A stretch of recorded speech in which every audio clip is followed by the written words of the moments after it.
Eu fui visitar meus pais, como era de costume eu fazer todo final de semana desde que eu saí de casa. Logo depois de um tempo que eu tava lá, minha irmã chegou chorando, dizendo que queria terminar com o namorado porque ele tinha maltratado ela, que ela não tava feliz, que ela precisava se separar dele porque ela não aguentava mais aquela situação. Ouvindo tudo aquilo, a minha mãe, que tem problemas cardíacos e depressão, começou a passar mal. Achei um pouco absurdo tudo que ela tava contando, porque assim, eu saí de casa, me casei quando eu tinha 20 anos. Meus pais moram no interior, eu me casei e fui morar na cidade grande. Mas mesmo assim, todo final de semana eu tava lá pra visitar os meus pais, então eu acompanhava bem de perto tudo o que acontecia na vida dele. Esse namorado da minha irmã nunca me pareceu agressivo, nem demonstrava que maltratava ela, pelo contrário, eu sempre vi ele tratando ela muito bem. Enfim, ela era minha irmã e eu precisava acreditar nela.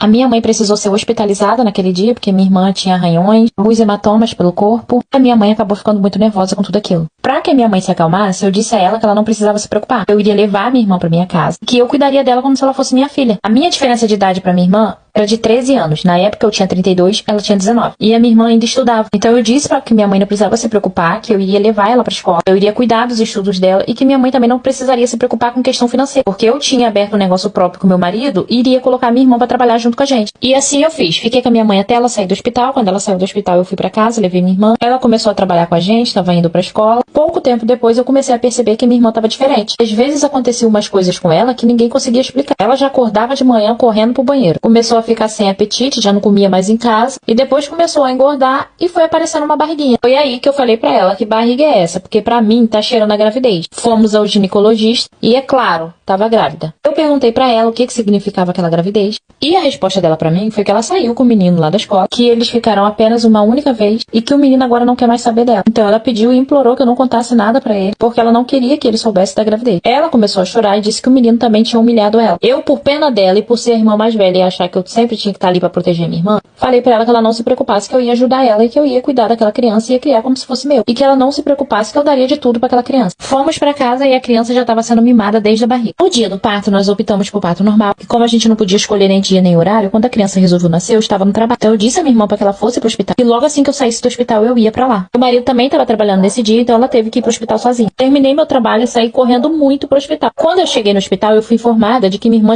já ia ser encaminhada para a sala de parto. Eu entreguei meus documentos e disse que eu era a irmã dela mais velha e que eu ia acompanhar o parto dela. Porém, eu fui informada de que eu não podia, porque na sala de parto só podia um e o pai do bebê já estava lá dentro.